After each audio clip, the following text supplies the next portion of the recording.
everybody. It's Andrea Jenson with the Cash Flow CFO podcast. And today I am joined by two of our amazing CFOs. And I'm so excited to have them on for a CFO coffee talk, where today we are going to be chatting about a financial roadmap and what that is, what that means for your business, and how it's going to make your lives a heck of a lot easier. So let me start off by introducing Marla Reynolds. Hello, Marla. Hi, everybody. Thanks so much for being here. And Jess Buzzle, welcome. So this is your first coffee talk with us, right, Jess? It is. Yes, it is. Oh, awesome. I'm super excited to have you here. So the topic for today for our coffee talk is a financial roadmap. And I know that where we are right now in the new year, we're smack in January, and it's a perfect time to have this conversation because a financial roadmap is something that's going to set up your business for the rest of the year, for the remaining, 11 months. So you'll build this in January and you'll refer to it as you continue on through the rest of the year. So let me first start off. Marla, tell us a little bit about the financial roadmaps that you are working on with your clients. Yeah, awesome. Yes, we're laying out really, through the budgeting process, right? We're creating the financial roadmap. So we're establishing revenue targets, and those revenue targets really determine when we when we need to add staffing. They really drive the entire budget, right? Because what we're trying to do is put all the metrics in place and all the key drivers in place that are going to maximize our profits. And that sets the stage for the long-term strategy. Mm-hmm. Absolutely. Jess, how about you? What are some of the things that you're working on with your clients right now in relation to their profit roadmaps?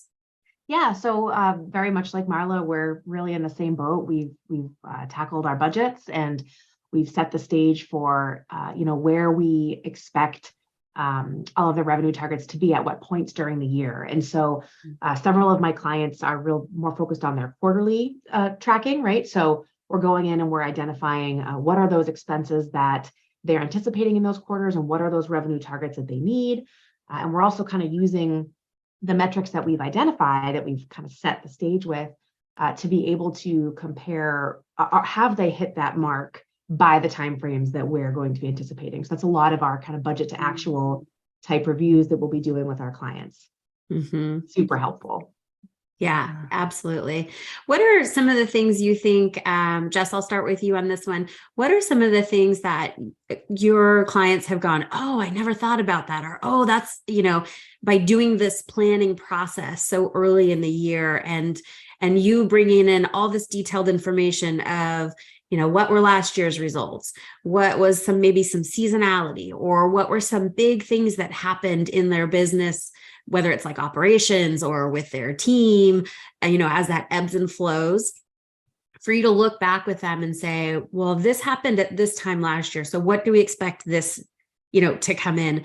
Were there any specific examples that you can think of that your clients were like, oh my gosh, yes, I didn't even think of that, or, something along those lines? Well, let me think about on that a little bit more, and I'll come up with some more examples. But one thing that jumps to mind right away, just regarding building the roadmap itself, is one particular client I have. They really wanted to identify when they could hire certain team members, like exactly when, so that they didn't have too many staff, right? So that it was a burden, but so they had just enough to be able to produce the right profits at the right time. And so what we did is we actually we built out that monthly and quarterly targets that line up directly with when they can hire those staff members. So that's going to allow us to monitor and adjust as we go throughout the year, so that, if we haven't hit our mark for example, then we don't hire right away. But that's a way better way to move forward with our plans than to just say, hey, let's just hire X amount of staff in this month and X amount in this month, because we're really going to be making sure that we're meeting those targets before we go ahead and hire. And, the client feels really comfortable knowing now that, hey, I'm not just hiring willy-nilly. Like this is actually data-driven decision-making that to this hire. Yeah, absolutely. I think that's super, super valuable, because any business owner listening, you guys know that a fast growing company eats up cash like no other. And if you don't have a specific plan in place where you've thought through this with a financial professional that can guide you through this process, you're potentially going to run into some cash flow problems. And then that takes you down that whole road of, now I need to go find some funding, and now I need all these things, which could have been avoided had you sat down and gone through this process that we're talking about. So that's really why these financial roadmaps save you so much time and headache and just all that grief that, getting 6 months, 7 months down the road, you could find yourself in a little bit of a cash crunch. That can definitely save you some headaches, because we've seen it with our clients. A lot of our clients will come to us and they say, oh, I made a few bad spending decisions or investments, whether it was a new marketing service or, whatever it may be. And now they're kind of like, well, how do I get out of this? And so we help them climb out of the hole and then create this plan going forward. So, Marla, tell me a little bit about some of the stuff that you're working on with your clients right now. Yeah, well, I think what Jess said is very important. And that's really been, I've seen that a lot this year with my clients, is staff utilization, right? The time that their staff is spending on revenue generating activities versus non-revenue generating activities, right? And I think my business owners have been really surprised at that spread and what that means to their bottom line, right?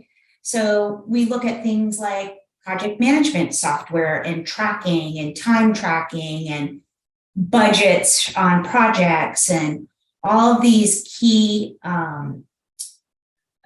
items that will really help rein that in so that we can create more billable hours versus non-billable hours, thereby creating more revenue and improving their bottom line. So I think that's been real eye-opening, I think, for quite a few clients this year.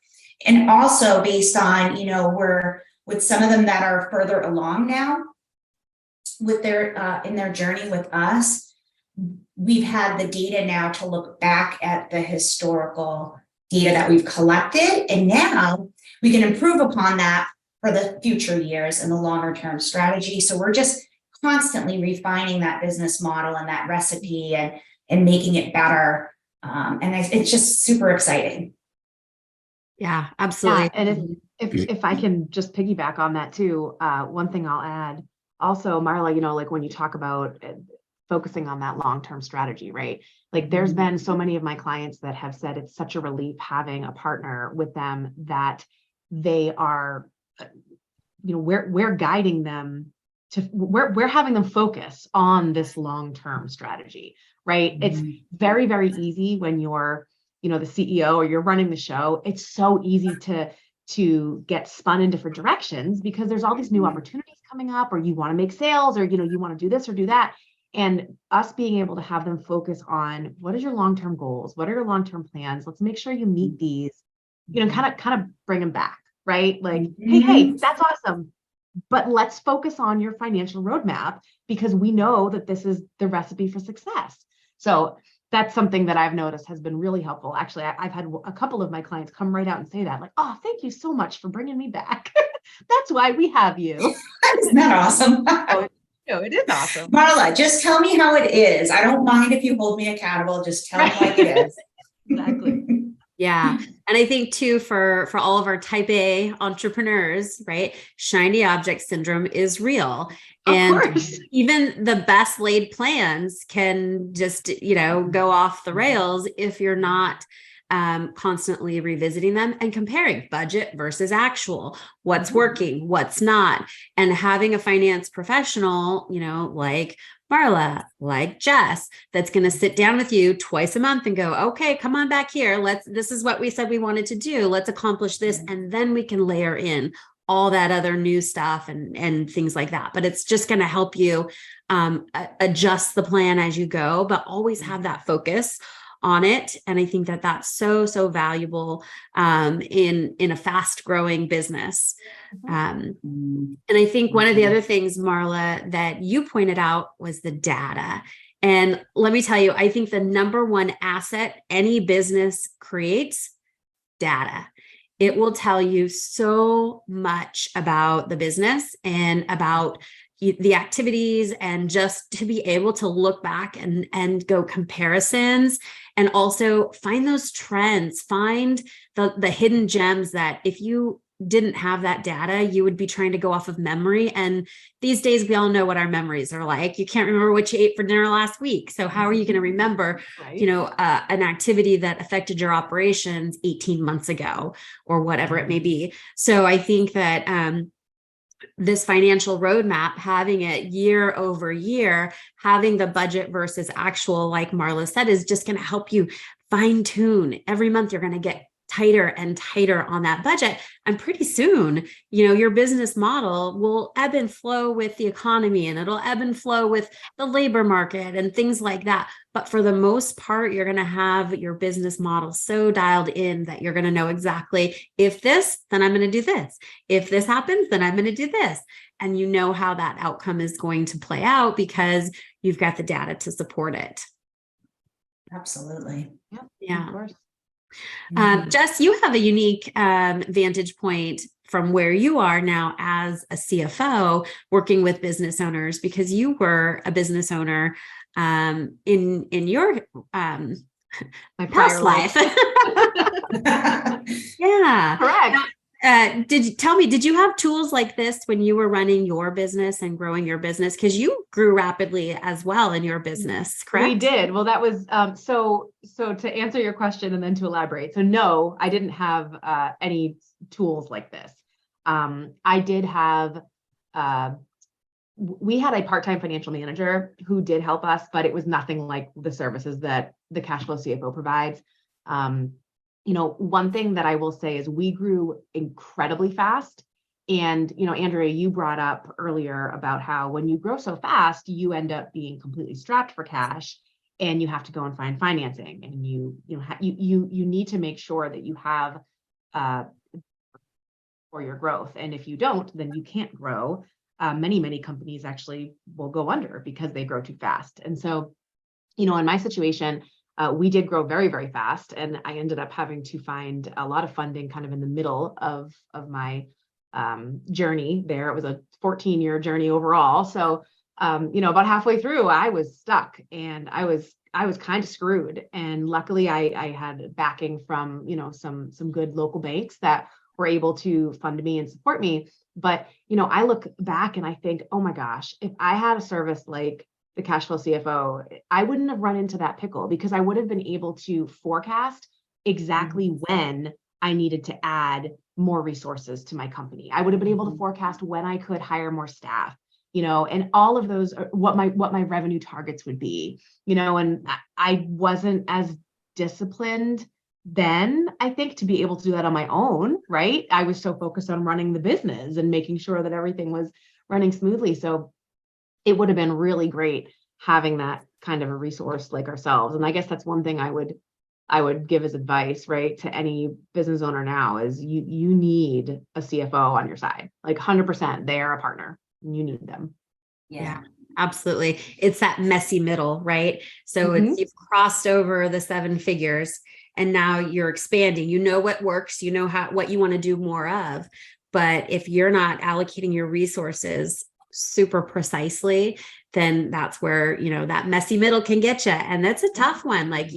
Until you get over that hump and you've hit that economies of scale on a lot of the different components of your business, it's just really taxing in there. And like you said, you need that trusted partner, that advisor that can come alongside you and go, okay, here's what's going to happen next. We're going to do this. Okay. And then here's what's going to happen next, because we've seen it with multiple businesses, and just through our careers, our journey through working with really big corporations and working with small businesses and everything in between, we're able to just kind of grab your hand and go, it's okay, we gotcha. This is what to expect. And this is how we're going to get through it. So I think that, yeah, absolutely. I love that. It's a great analogy. And actually look at this, Jess, you're a CFO, a finance professional. And you were like, I was just too busy. I knew what to do. And that's the truth. Yeah, we work with a lot of clients. Well, it's like balancing your checkbook. Are you still doing that? Yeah. A lot of our clients, they pick up what we're putting down because they get it, and they would have, the capacity or the skill set in some form to do what we do for them. But man, when it comes down to just the sheer amount of things that business owners have to take care of and do on a day-to-day basis, something usually will fall through the cracks. And if this is not their favorite thing to do, then this will be the first to fall through the crack, and not get done. And it's really, accounting is the language of business, right? Says, oh gosh, darn it. What's his name? Drawing a blank on it, but anyhow, so yeah, I think having that financial roadmap, having that trusted partner, having just, these are little components to add to your team, little components to add to your business that are going to make such an exponential difference and really just help smooth out the growth, make it more enjoyable. Yeah. That's really, really, really, really important, Jess, what you mentioned too about having that forecast. I think that is one of the most important pieces of work that we do. And we keep our finger on that pulse. So anything that comes through, this is how it's going to affect our forecast. And our business owners know that we have our finger on the pulse. And when I say to them, have you seen your financials? They were just issued. Oh no, I'm waiting for you to look at them first. And we really feed them all of that information that they need to make those important decisions. And that is a weight lifted off of their shoulders. Absolutely. Awesome. Well, hopefully our listeners got some great value and some takeaways here. What would you say, Jess, would be a good place to start if a business owner's like, I need a financial roadmap? Obviously you can reach out to us. We'd be happy to walk you through that. But if they want to take a stab at doing it on their own, where would you suggest they start? Well, I think that really laying that foundation with a budget is a smart place, kind of reviewing what their basic expenses are now. We actually call that a highlighter review. We go through and we identify where their money's going right now and kind of start to map out what's critical and what's not, right? And using that to start laying a groundwork for a budget would be a good place. Mm-hmm. Perfect. Thank you. Marla, would you add anything to that?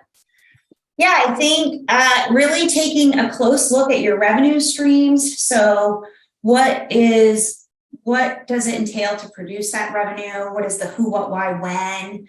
And how can we maximize that now? We'll set those revenue targets, and then we'll build everything else around the revenue target and the profit goal.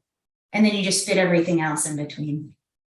Yeah, I love that. And if what Marla and Jess just said sound like Greek to you and a foreign language, then please reach out and help us, because we can help walk you through that.